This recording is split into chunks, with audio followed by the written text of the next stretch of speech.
안녕하세요. 반갑습니다. 이번 시간에는 그 구매 대행에 대한 배대지의 팁, 필수 팁, 그 중에서 리턴에 대한 이야기를 좀 해보려고 합니다. 우리가 상품을 구입을 하고 또 판매자 잘못 또는 구매자 잘못에 의해서 상품을 리턴하게 되는 경우가 생기죠. 리턴 상황이 발생하면 가장 중요한 게 무엇이라고 생각이 되세요? 네, 물론 구매자를 안심시키는 것입니다. 구매자가 안심이 돼야 우리는 말미, 그러니까 리턴하는 기간이나 어떤 작업에 대한 말미를 좀 얻을 수가 있고, 또 그 다음에 우리 스스로 스트레스를 덜 받게 되죠. 스트레스를. 그런데 이제 그 리턴에도 여러 가지 요소들이 있고, 또 잘 모르면 많은 또 시간과 또 시행착오를 겪게 되죠.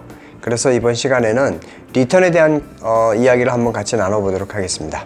제일 먼저 리턴에는 반드시 리턴 수수료가 발생한다는 사실을 잊지 말으셔야 됩니다. 그러니까 우리가 건들이 많다 보니까 일일이 배대지에 들어가서 리턴 때문에 발생되는 수수료나 어떤 미국의 마켓 같은 경우에는 리턴을 하게 되면은 구매자 쪽의 규칙 사유일 경우에는 미국에서 리턴 수수료를 부과할 때도 있고요. 또 심지어는 아마존 셀러 중에서는 판매자 쪽의 잘못인데도 불구하고 임의로 리턴 수수료를 부과를 해버리는 경우도 정말 있습니다. 너무 황당하게. 그래서 아마존 고객센터에 아니면 뭐 A2G를 넣어서 어필을 하기도 하는데요. 어쨌든 리턴을 하게 되면 누군가가 그 비용을 부담을 하긴 해야 됩니다. 자, 이 대목에서 보통 배대지에서 리턴을 하게 되면 배대지 리턴 수수료가 발생이 되죠. 어떤 배대지는 고객 확보를 위해서 리턴 수수료 자체를 안 받는 것도 있습니다. 물론. 자, 그런데 일단 정상적으로 리턴 수수료가 발생되는 것으로 생각을 하고 그 전제하에 한번 살펴볼게요. 배대지를 우리가 계약을 하게 되면 배대지가 어떤 업체인지, 경력은 어떤지, 물론 사람들 다른 판매자에 의해서 평가를 듣고 얼마나 서비스가 좋고 일에 능숙한지에 대해서 한번 들어보고 계약을 하는 게 좋죠. 예, 근데 보통 계약서를 쓰는 사람이 있고 안 쓰는 사람도 있는데 보통은 구두 계약으로 많이 하고 회원가입 형태로 진행을 하죠. 그리고 또 하나의 팁. 배대지는 구글 어스로 한번 살펴볼 필요가 있습니다. 구글 어스로 보면 배대지가 얼마나 큰 공간에서 일을 하고 있는지, 얼마나 물류가 잘 되고 있는지 어림잡아 짐작할 수가 있습니다. 그러니까 연합 창고를 쓰면서 굉장히 좁은 공간에서 일을 하면서 출고를 하는 경우에는 뜻하지 않게 왕왕 이상한 사건들이 발생되기도 해요. 그렇기 때문에 구글 어스를 통해서 배대지의 현장 모습을 살펴보는 것도 좋은 팁이라고 생각합니다. 자, 그러면 리턴은 어떤 과정을 거쳐서 이루어지게 되죠? 그러니까 고객이 변심을 하든 내가 잘못 주문을 하든 아니면 도착한 상품이 오염이나 훼손이 됐든 간에 물건이 되돌아가야 하는 상황이죠. 그럴 때는 항상 미국의 같은 경우에는 리턴 레이블이 필요합니다. 리턴 레이블은 판매자한테 구매자가, 그러니까 우리가 구매자가 되는 거죠. 구매자가 미국의 판매회사에다가 나 이 상품을 반품하고 싶어, 그래서 리턴 레이블을 줘 하고 받으면 바코드 형태의 어떤 리턴 레이블을 주게 됩니다. 그러면 그것을 리턴하려고 하는 상품의 박스에 붙이고, 또 아니면 인사이드 슬립인 경우에는 안에다 넣어가지고 동봉해서 리턴을 하게 됩니다. 그럴 때 그 일을 작업을 해주는 배대지가 리턴 수수료를 받게 되는 것이고요.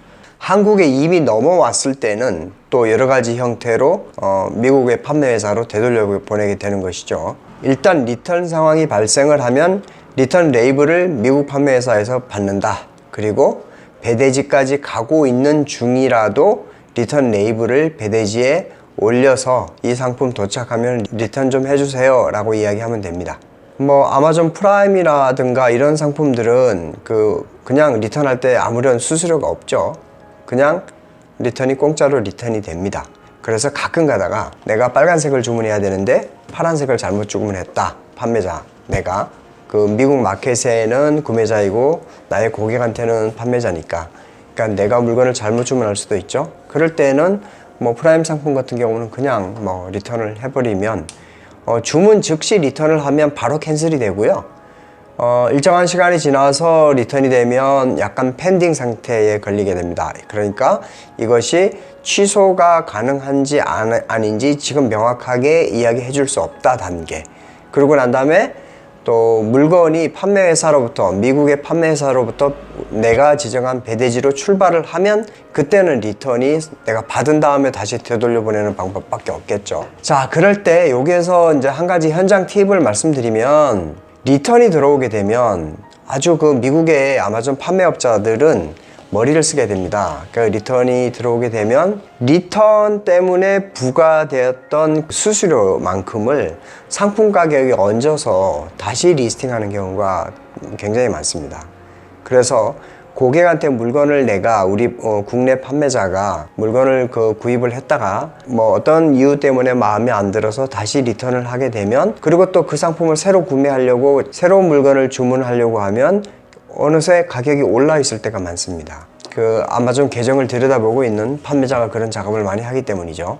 그리고 리턴되는 기간은 프라임 상품이나 뭐 샵러너나 이런 것처럼 이틀 내에 투데이 shipping으로 해서 빨리 들어오는 것은 들어오더라도 되돌아갈 때는 그 시간과 같이 되돌아가지 않는다는 거.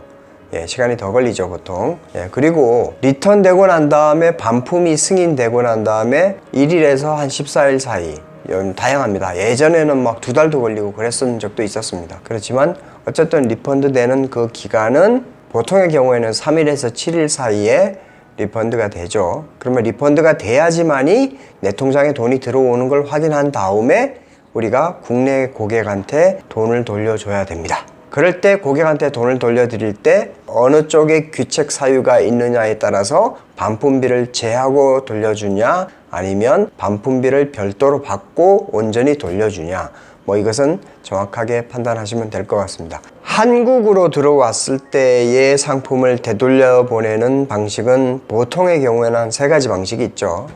첫 번째는 고객이 우리가 안내하는 배대지로 물건을 직접 우체국에 가서 EMS로 발송하는 방식을 말합니다. 그러니까 작은 배대지라든가 아니면 고객의 변심에 의해서, 아니면 고객의 오주문에 의해서 그럴 경우에는 뭐 이런 리턴 방법을 많이 사용하기도 합니다. 판매자 입장에서는요. 보통의 신발 같은 경우 하나 뭐 EMS로 보내면 한 35,000원 그 정도 나오지 않습니까? 예, 그 정도 나올 겁니다. 여기서 주의할 점은 고객이 EMS를 통해서 미국 배대지로 물건을 리턴할 경우에는 물건을 EMS로 보내고 나면 송장 번호가 생길 거 아닙니까? 그러면 그 송장 번호를 바로 판매자한테 찍어서 보내게 해야 됩니다. 그래야 그 송장 번호를 배대지에다가 표시를 해줘야, 그래야 도착하는 상품이 누구께 도착한다는 게 식별이 되죠. 일반적으로 고객이 배대지로 보내게 하는 게 여러 가지로 속이 편합니다. 그러니까 솔직히 판매자 입장에서는 편하죠. 근데 마켓에서 권하는 방식은 아니겠죠. 마켓은 고객이 좀 더 반품을 수월하게 하는 게 목표일 테니까요. 근데 어쨌든 뭐 고객이 물건을 EMS로 우체국에서 보내주면 판매자는 편한 것은 사실입니다. 그런데 어떤 고객은 내가 직접 물건을 해외 마켓으로 보낼 테니까 어느 마켓에서 구입했는지를 알려달라고 하거든요. 그러면 여기서 문제가 조금 발생하는 게, 최초의 물건을 구입한 사람과 반송을 하는 사람의 이름이 다르다는 점이죠. 그리고 우리의 계정 정보를 알려줘야 되죠. 오더 번호 이런 것들 알려줘야겠죠. 리턴 레이블도 또 고객한테 전해드려야겠죠. 그리고 이제 한국으로 인터내셔널 쇼핑이 되는 미국의 몰인 경우에는 뭐 때로는 반품 배송비를 $10에서 $20 정도 이렇게 지원해 주는 것도 있습니다. 리턴이 끝나게 되면은 우리의 오더 디테일에 보면 그 금액이 리턴 끝나고 난 다음에 리펀드 되면 마이너스로 이제 표시가 되죠. 그러면 이것이 들어왔구나 할 수 있는 것을 추측해 볼 수가 있는 것입니다. 자, 그래서 첫 번째 방법은 고객님이 직접 우리가 안내하는 배대지로 보내고 우리는 그 리턴 레이블을 배대지에다가 업로드를 해서 물건이 한국에서 미국으로 배대지에 도착하면 배대지에서 나의 판매회사로 되돌려 보내는 방식, 그것이 첫 번째 방법이죠. 자, 그리고 이번엔 두 번째 방법. 두 번째 방법은 배대지의 한국 주소로 물건을 반송시키게 하는 방법입니다. 그러니까 고객님이 리턴하려고 우리한테 의사를 표시했어요.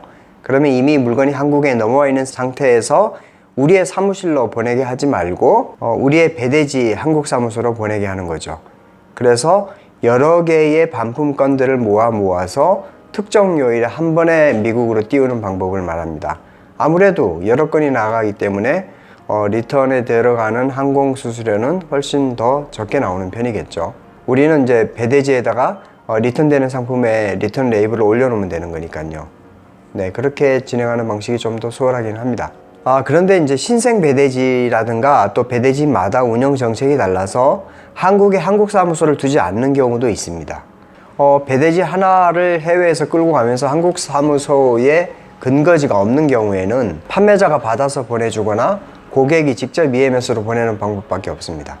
그래도 어쨌든 많은 구매대행 사업체의 리턴 방법 중에 두 번째 방법도 많이 쓰는 방법입니다. 한국 사무소로 보내서 한 번에 반품건들을 모아서 특정 요일에 한 방에 네, 이런 방법요.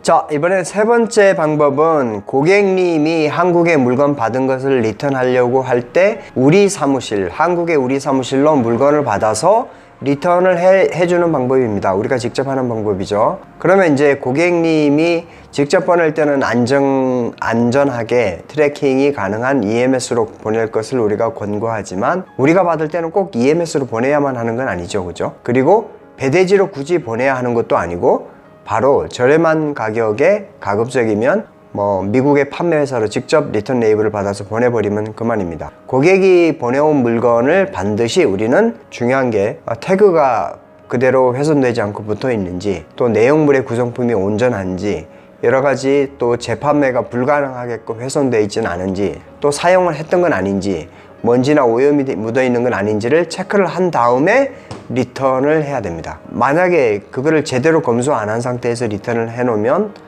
나중에는 정말 그 고객은 리턴을 하고 나는 리펀드를 못 받을 수도 있습니다. 그래서 고객이 보내온 상품을 철저하게 검수한 다음에 해당 판매회사로 보내버리는 일을 말하는 것입니다. 이렇게 하면 또 귀찮죠. 우리가 판매자가 일일이 그 물건을 받아서 리턴 작업하는데 굉장한 에너지가 또 소요가 됩니다.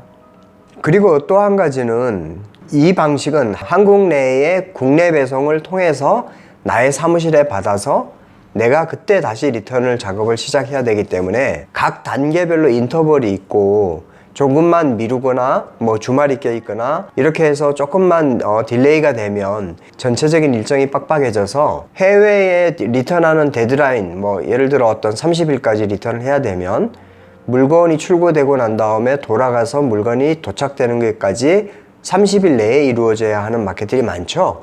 그런데 그게 고객님들이 받아가지고 바로 리턴을 하면 괜찮은데 고객님도 살짝 고민을 하다가 한 일주일간 끌다가 다시 또 국내 배송을 통해서 우리 사무실로 보내고 또 우리는 또 그걸 또 리턴 작업을 그때서 나서면 이러면 마음을 졸이게 될 수도 있어요. 리턴이 안 될까봐. 괜히 미국으로 갔다가 또 그 상품이 다시 되돌아오진 않을까. 예, 겁내기도 합니다. 그래서 데드라인을 잘 지켜야 되기 때문에 고객님들한테 미리미리 그것을 정확하게 이야기해 주는 게 중요합니다. 그리고 이제 또 하나의 팁은 리턴 반품지 주소를 국내 자기 사무실로 써놓는 사람들은 물건을 자기네들이 받아서 리턴을 해주겠다는 뜻이고, 그렇지 않고 미국의 배대지로 써 놓으면 배대지에다가 배대지 주소 어드레스 2에다가 반품에 대한 내용을 써줍니다. 그러니까 판매자와 협의되지 않은 상태에서 임의 반송을 금지합니다 라는 내용을 주소 뒤에다가 붙여서 넣어주면 그러면 훨씬 더 리턴을 임의대로 반품하는 일은 없을 것입니다. 한국의 주소도 마찬가지입니다. 도매 상품 취급할 때도 마찬가지입니다. 우리는 우리의 리턴하는 반품지 주소 제일 뒤쪽에다가 고객의 임의 반송을 금지한다는 내용에 대해서 부기를 해놓으면 그 임의로 함부로 반송을 못하는 효과가 분명히 생깁니다. 이것도 좋은 팁이 될 것입니다. 자, 그 다음에 또 한 가지, 제가 이번에 드리는 질문의 답변을 어떻게 하느냐에 따라서 내가 이제는 조금 성숙기에 접어들었다, 아니면 경험이 좀 무르익었다, 아니면 나는 아직 나비스 판매자다, 이렇게 판단할 수 있는 기준이 될 것입니다. 뭐냐 하면 리턴을 신청할 때 리턴 레이블을 받게 되잖아요. 리턴 레이블을 받을 때 레이블에 선택을 할 수가 있어요. 레이블을 픽업으로 할 거냐 아니면 드랍오프로 할 거냐. 그러니까 레이블을 선택할 수가 있는데, 물론 뭐 어떨 때는 선택이 안 될 때도 있습니다. 하지만 일반적으로 픽업과 드랍오프를 선택할 수가 있는데, 자, 배대지는 어떤 방식을 더 좋아할까요? 참고적으로 픽업 방식은 물건을 반품을 회수해 가는 차가 배대지까지 오는 것을 말합니다. 배대지까지 와서 그걸 가져가는 것을 픽업 방식이라 하고요. 그 다음에 드랍오프 방식은 물건을 반품하는 그 택배 회사의 지사에다가 물건을 차를 타고 가서 떨어뜨려 놓는 걸 말하는 겁니다.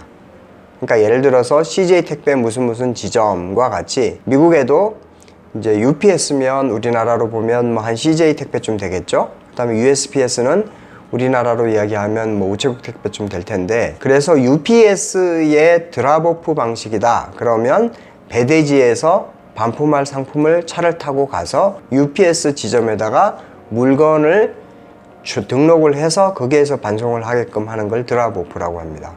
그러면 참고적으로 이럴 때 뭐 상식적으로 어떤 것이 더 배대지가 선호할까요? 2초 기회를 드리겠습니다. 네, 정답은 배대지는 드랍오프를 좋아합니다. 왜 그러냐? 예, UPS는 물건을 반품받을 물건을 찾으러 오니까 더 편해 보이지만, 배대지는 뭐 잘 아시다시피 셀러가 한두 명도 아니고 어떠한 일정에 묶여 있는 걸 싫어합니다. 또 픽업하면 픽업에 맞는 리턴 레이블을 그거를 잘 챙겨놨다가 해당 레이블을 붙여가지고 넘기는 작업 자체가 귀찮습니다. 그런데 배대지는 그렇게 어떤 일정한 시간을 정해가지고 그때까지 이렇게 구속되는 걸 싫어하고요. 그러니까 반품되는 건들을 모아서 한 차에 싣고 그냥 한번 차가 떠나서 거기다 내려놓고 오는 걸 좋아합니다. 그래서 배대지에서 셀러들한테 그렇게 부탁을 하죠. 드랍오프로 제발 리턴 레이블을 좀 발부해달라고. 네. 그래서 요거만 체크해봐도 이제 막 초심자인지 아니면 그래도 어느 정도 경력이 있는지 금방 체크가 될 것입니다. 자, 그 다음에 배대지에 어떤 도움을 요청해야 할 때 요것만은 좀 주의해야 될 게 있습니다. 뭐냐 하면, 우리가 미국에서 물건을 구입하다 보면 미국 애들이 뭐 한국 카드 안 받는 데도 많잖아요. 그리고 또 페이팔만 받는 데도 많고, 페이팔도 한국에서 만든 페이팔은 또 안 받아주는 데도 많고, 그러다 보니까 우리가 마치 미국인인 것처럼 미국 배대지 주소, shipping 어드레스하고 빌링 어드레스를 넣고 막 그렇게 하는데, 어떤 사이트는 너가 진짜 미국 사람인지를 확인하려고 하는 사이트들도 있어요. 그래서 굳이 이메일, 컨택어스에 이메일로 소통을 하지 않고 전화를 달라고 하는 데들도 많습니다. 그럴 때는 우리가 이제 전화를 이제 한국에서 하기도 뭐 통화료도 나가지만 또 언어가 잘 안 돼가지고 배대지에 요청을 하게 되는데, 배대지가 이제 어느 정도 좀 친분이 있거나 또 경력이 오래되거나 아니면 또 VIP 고객으로 우대를 받으면 뭐 배대지에서 쉽게 서비스 해주지만, 어떤 배대지들은 그런 통화하는 것도 다 돈으로 계산해 가지고 돈을 받고 통화해 주는 데들도 있습니다. 그래서 이제 그런 건들이 많은 사람일 경우에는 배대지한테 요청할 때 그런 것들은 좀 잘 확인을 해서 배대지를 선택하는 게 중요하겠죠. 자, 그리고 어떤 리턴이라든가 물건 출고라든가 아니면 물건 구입이라든가 아니면 해외 마켓의 문의라든가 그럴 때 배대지한테 도움을 요청하면서 나의 계정 정보를 주는 경우도 초보자 때는 있거든요. 그렇게 될 경우에는 조금 조심해야 되는 게, 배대지 사람들은 믿을 수가 있죠. 당연히 한국 사람이고 우리랑 같이 비즈니스를 하는 사람인데, 우리의 구글 계정, 이메일 계정을 주다 보면, 또는 아마존 계정을 그쪽에 주다 보면 그쪽에서 로그인 하다가 계정이 블락당하는 수가 있습니다. 그래서 이게 이제 같은 한국 내에서 IP 이동에 따른 로그인은 그래도 인증을 통해 가지고 해결이 되는 경우가 많지만, 인터내셔널 IP가 다를 경우에는 가끔 블록될 때가 많습니다. 그래서 끊임없이 셀러 신원을 확인을 요구를 하고요. 심지어는 멀쩡히 등록된 카드조차도 갑자기 결제가 잘 안 될 때도 있습니다. 그건 겪어봐야 합니다. 그래서 배대지의 사람을 믿고 배대지한테 계정 정보를 주면서 그쪽에 뭐 물품 구입 내역 또 아니면 여러 건인 경우에는 또 건건이 그 미국의 판매자들과 전화를 통화하면서 하나하나 이렇게 해결해 나가려면 어쩔 수 없이 계정 정보를 알려주거나 뭐 그럴 때도 있는데, 그럴 때는 다른 나라에서 로그인 하는 것 때문에 우리 계정이 블락되는 경우는 철저하게 피해야 되기 때문에 그거를 알고 움직이라는 이야기입니다. 그게 매우 중요한 이야기입니다. 그래서 배대지에서 도움을 얻되 그런 부분만큼은 조심하자. 우리가 생각하는 만큼 배대지가 친해도 그렇게 내 가족처럼 이렇게 모든 거를 다 헌신하지는 않습니다. 그러니까 지나친 기대를 하시는 건 안 좋고요. 또 배대지에 이것저것 무리한 요구를 하셔도 안 됩니다. 다 사람 사는 사회거든요. 우리가 불편한 건 그들도 불편합니다. 근데 이 모든 것을 덮는 하나의 방법이 있죠. 내가 VIP 고객이 되는 것입니다. 예, 물량이 모든 걸 말해줍니다. 내가 물량이 많고 기여한 바가 크면 당연히 배대지에서 우리 셀러들을 잘 대해줍니다. 웬만한 것도 협조를 잘해주고요. 그 다음에 또 오래 근무하면서 통화를 자주 하다 보면 그러면 또 서로 간에 신뢰가 많이 쌓이게 되죠. 그래서 배대지도 사람 사는 사회고, 배대지가 아무리 시스템이 완벽해도 배대지한테 독촉을 해야 되는 것도 마찬가지고, 또 배대지도 사람이 하는 거기 때문에 실수할 수도 있고 그렇습니다. 예, 그리고 내 마음같이 모든 거를 다 해줄 것 같지만 그렇지 않다. 너무 무리한 걸 요구하지도 말고 또 너무 큰 기대를 하지도 말라. 그러면서 적당한 비즈니스를 잘 유지하면서 서로에게 아픈 말을 하지 말고 협조 관계로 잘 진행하는 게, 그게 롱런하는 지름길인 것 같습니다. 자, 그래서 이제 배대지 팁에 대해서 오늘 특히 반품, 리턴에 대해서 좀 이제 다뤄봤고요. 배대지를 활용하는 팁 같이 쭉 살펴봤습니다. 다음에 또 더 좋은 정보 가지고 만나 뵙기로 약속드리겠습니다. 고맙습니다. 감사합니다.